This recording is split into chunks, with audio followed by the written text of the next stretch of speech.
Good morning student. Unique children academy की online classes में आपका स्वागत है। आज हम 10th क्लास के एक टॉपिक के बारे में बात करते हैं, केंद्र सरकार। अगर हम 10th क्लास की बात करें तो ये चैप्टर जो है बहुत ही इंपॉर्टेंट चैप्टर है। सभी 20 चैप्टर में से सबसे ज्यादा इंपॉर्टेंट टॉपिक यही है। 8 नंबर का क्वेश्चन जो है इसमें से एक 7 नंबर का बड़ा क्वेश्चन और एक 1 नंबर का छोटा क्वेश्चन इस चैप्टर में से रहता है। हम बात करते हैं केंद्र सरकार के बारे में। सबसे पहले हम बात करते हैं सरकार के बारे में। सरकार जो है इसका अर्थ और परिभाषा के बारे में अपन बात करते हैं। सबसे पहले हम बात करते हैं राज्य के बारे में। राज्य एक भावनात्मक अवधारणा है और इस भावनात्मक अवधारणा को जो अमूर्त है उसे मूर्त रूप प्रदान करने और उसे मूर्त रूप प्रदान करके एक संस्था के रूप में कार्य करने का जो कार्य है, राज्य को सरकार जो है वो एक संस्था के रूप में कार्य करती है जिससे कि राज्य को मूर्त रूप प्राप्त होता है। यानी इस अमूर्त संस्था को, राज्य जैसी भावनात्मक संस्था को, अमूर्त संस्था को मूर्त रूप प्रदान करने का कार्य जो है वो सरकार द्वारा किया जाता है। इस संबंध में हम गार्नर की परिभाषा के बारे में बात करते हैं। गार्नर जो है उन्होंने बताया कि सरकार जो है एक ऐसा अधिकरण है, सरकार जो है एक ऐसा अधिकरण और मशीन है जो नीतियों को नियत करती है, जो नीतियां तैयार करती है और उन नीतियों को तैयार करके उस समस्त राज्य के शासन संचालन में अपनी महत्वपूर्ण भूमिका निभाती है। ये परिभाषा जो है वो गार्नर द्वारा सरकार की परिभाषा दी गई। अब इसके बाद हम बात करते हैं सरकार के अंगों के बारे में। हम केंद्र सरकार पढ़ रहे हैं। केंद्र सरकार को हम विशेष रूप से 3 भागों में डिवाइड करते हैं। सबसे पहले हम बात करते हैं व्यवस्थापिका की। व्यवस्थापिका के बाद हम बात करते हैं कार्यपालिका। उसके बाद हम बात करते हैं न्यायपालिका। अर्थात सरकार के 3 अंग होते हैं और सरकार को 3 पार्टों में डिवाइड किया जाता है। अगर हम सबसे पहले व्यवस्थापिका की बात करें तो अनुच्छेद 79 से और 122, अनुच्छेद 79 से 122 तक के जो अनुच्छेद हैं उसमें व्यवस्थापिका का वर्णन मिलता है। और उसके बाद अगर हम बात करें 52 से 78, अनुच्छेद 52 से और 78 तक, संविधान के अनुच्छेद 52 से 78 तक हम कार्यपालिका के संबंध में पढ़ते हैं। इसके बाद बात करें अनुच्छेद 124 से और 147 तक हम न्यायपालिका के बारे में पढ़ते हैं। यानी संविधान के अनुच्छेद 79 से 122 में व्यवस्थापिका, अनुच्छेद 52 से 78 कार्यपालिका और अनुच्छेद 124 से 147 तक के जो अनुच्छेद हैं वो न्यायपालिका के बारे में बताते हैं। सरकार का जो प्रथम अंग है, इस अंग के बारे में हम बात करते हैं। इसका काम होता है कानूनों का निर्माण करना। कार्यपालिका के बारे में बात करें, इनका काम होता है व्यवस्थापिका द्वारा निर्मित कानूनों को लागू करना। न्यायपालिका का काम है कानूनों की देखरेख, कि जो कानून व्यवस्थापिका द्वारा निर्मित हैं, जिनको कार्यपालिका द्वारा लागू किया गया है, ऐसे कानूनों की देखरेख करना, उनकी न्यायिक जांच करना कि वो जनता के हितों के विरुद्ध तो नहीं है। इस प्रकार का कार्य जो है वो न्यायपालिका द्वारा किया जाता है। सबसे पहले हम बात करते हैं व्यवस्थापिका के बारे में। व्यवस्थापिका के बारे में मैंने अभी आपको बताया 79 से 122 जो अनुच्छेद हैं, इसके बीच जो है व्यवस्थापिका का वर्णन मिलता है। अगर हम व्यवस्थापिका के बारे में बात करते हैं तो व्यवस्थापिका जो है वो उसके 3 अंग होते हैं। सबसे पहले हम बात करें राष्ट्रपति, उसके बाद हम बात करें लोकसभा और उसके बाद हम बात करें राज्यसभा।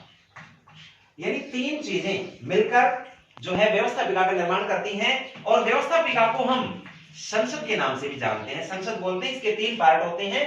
राष्ट्रपति भी संसद का सदस्य होता है, लोकसभा और राज्यसभा के सभी सदस्य मिलकर संसद का निर्माण करते हैं और संसद को ये व्यवस्थापिका के नाम से जानते हैं और जिसका मूल काम होता है कानूनों का निर्माण करना।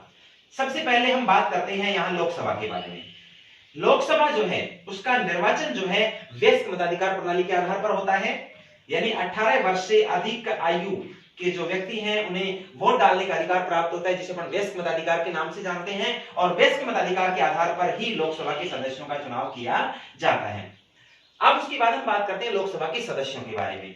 अगर हम संविधान के अनुसार बात करें तो संविधान में, जिस समय संविधान को निर्मित किया गया, लोकसभा के सदस्यों की संख्या जो है वो 550 निर्धारित की गई। अगर हम वर्तमान समय की बात करें तो वर्तमान में 545 सदस्य जो है लोकसभा में निर्वाचित किए जाते हैं। लेकिन अगर हम 1987 के अधिनियम, जिसके तहत गोवा और दमन दीव जो केंद्र शासित प्रदेश हैं, उनका जो 1987 का जो अधिकरण है, उसके अनुसार इनकी सदस्य संख्या जो है वो 552 निश्चित की गई। अब अगर हम इन 552 सदस्यों की बात करें तो इनमें से 530 सदस्य जो हैं वो जनता द्वारा निर्वाचित होते हैं वयस्क मताधिकार के आधार पर। 20 सदस्य जो हैं, ये 530 जो है वो राज्यों से होंगे, सभी राज्यों से। उसके अलावा जो 20 सदस्य हैं ये भी निर्वाचित होंगे, और ये सदस्य होंगे केंद्र शासित प्रदेशों से। अगर हम बाकी 2 सदस्यों की बात करें तो ये आंध्र भारतीय यानी एंग्लो इंडियन समुदाय के व्यक्ति होते हैं, जिनका मनोनयन जो है वो राष्ट्रपति द्वारा किया जाता है। अर्थात कि 552 सदस्य जो है वर्तमान में निर्वाचित हो सकते हैं, लेकिन वर्तमान में इनकी संख्या जो है वो कितनी है, 543 सदस्य वर्तमान में लोकसभा के सदस्य के रूप में निर्वाचित होते हैं। अब इसके बाद हम बात करते हैं लोकसभा के सदस्यों की योग्यताओं के बारे में। वह व्यक्ति जो भारत का नागरिक हो, लोकसभा सदस्य बनने की योग्यता रखता है, और उसकी न्यूनतम आयु जो है वो 25 वर्ष होनी चाहिए।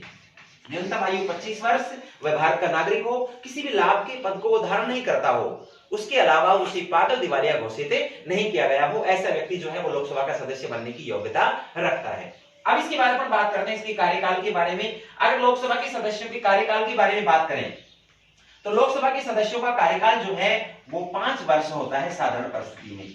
लेकिन अगर राष्ट्रपति चाहे तो प्रधानमंत्री की सलाह के आधार पर 5 वर्ष से पहले भी लोकसभा को भंग कर सकता है। और अगर हम भारत की बात करें तो अब तक 9 बार ऐसा हुआ है जब लोकसभा को समय से पूर्व प्रधानमंत्री की सलाह के आधार पर राष्ट्रपति ने भंग कर दिया है। लेकिन साधारण परिस्थिति में इसका जो कार्यकाल है वो 5 वर्ष का होता है। इसके बाद अपन बात करते हैं लोकसभा के अधिवेशन के बारे में। लोकसभा का अधिवेशन जो है, अगर हम लोकसभा राज्यसभा के संयुक्त अधिवेशन की बात करें, संयुक्त अधिवेशन को बुलाने का जो कार्य होता है वो किसका होता है, राष्ट्रपति का होता है, और इस संयुक्त अधिवेशन को स्थगित करने का अधिकार भी राष्ट्रपति को होता है। अगर हम इसके अधिवेशनों की बात करें तो लोकसभा के किसी भी अधिवेशन के मध्य 6 माह से अधिक का अंतराल नहीं होगा, यानी एक साल में, एक वर्ष में कम से कम 2 बार जो इसकी बैठकें निश्चित रूप से आयोजित की जाती हैं। अगर इसके बाद हम बात करें लोकसभा के पदाधिकारियों के बारे में तो लोकसभा के 2 पदाधिकारी होते हैं, एक अध्यक्ष और दूसरा उपाध्यक्ष। अध्यक्ष और उपाध्यक्ष। अगर हम पहले बात करते हैं अध्यक्ष के बारे में, अध्यक्ष और उपाध्यक्ष दोनों ही लोकसभा के जो निर्वाचित सदस्य होते हैं उनमें से सभी सदस्यों द्वारा अपनी सहमति के आधार पर अध्यक्ष को नियुक्त किया जाता है। अब इसके बाद हम बात करते हैं अध्यक्ष के कार्यों के बारे में। देखो, अध्यक्ष जो है उसका काम है लोकसभा की कार्यवाही को शांतिपूर्ण तरीके से चलाना, अनुशासन बनाए रखना, लोकसभा में किसी भी प्रकार की वाद विवाद की स्थिति में सभी को बोलने का अधिकार प्रदान करना।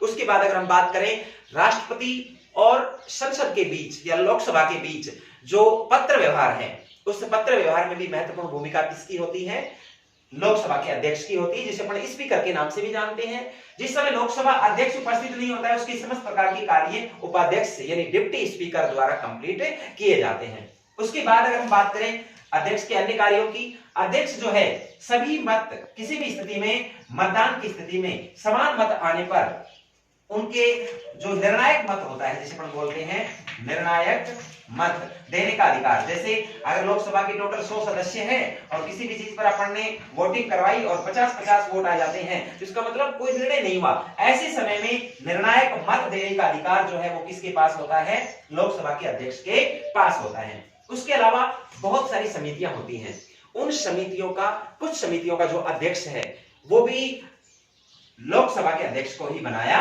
जाता है। सबसे महत्वपूर्ण कार्य जो है अध्यक्ष का क्या होता है कि कोई भी विधेयक,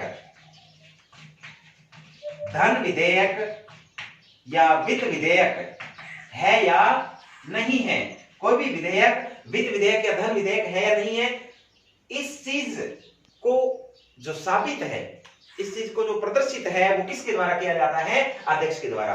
किसी भी बिल का वो धन विधेयक या वित्त विधेयक है या नहीं है, इस चीज का निर्णय जो है वो लोकसभा का अध्यक्ष करता है और उसके बाद राष्ट्रपति की अनुमति के बाद उस वित्त विधेयक या धन विधेयक को लोकसभा में प्रस्तुत किया जाता है। इंपॉर्टेंट चीज है, अध्यक्ष के कार्यों के बारे में कई बार पूछ लिया जाता है कि अध्यक्ष जो है वो निर्णायक मत देने का अधिकार होता है, राष्ट्रपति और लोकसभा के बीच पत्र व्यवहार का काम करता है, वाद विवाद के लिए लोगों को आमंत्रित करता है, बोलने का अधिकार प्रदान करता है, संसद की अनुशासन और कार्रवाई को संचालित करने में मदद करता है। और हम बात करें लोकसभा के संसद की संयुक्त अधिवेशन की, लोकसभा राज्यसभा का जो संयुक्त अधिवेशन होता है, उस अधिवेशन को बुलाता कौन है? राष्ट्रपति। लेकिन उस अधिवेशन की अध्यक्षता जो है वो लोकसभा के अध्यक्ष के द्वारा ही की जाती है।